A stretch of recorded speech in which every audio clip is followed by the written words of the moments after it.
21শে আগস্টের গ্রেনেড হামলা ছিল বিদেশি শক্তির পরিকল্পিত ঘটনা। এর মধ্য দিয়ে বিএনপির ভারপ্রাপ্ত চেয়ারম্যান তারেক রহমানকে ফাঁসানোর চেষ্টা হয়েছিল বলে মন্তব্য করেছেন দলের স্থায়ী কমিটির সদস্য মির্জা আব্বাস।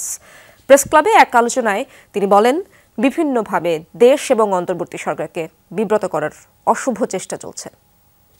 21শে আগস্টে গ্রেনেড হামলা হয়েছিল এবং সেই হামলাটা ছিল পরিকল্পিতভাবে কোন বিদেশি শক্তির দ্বারা।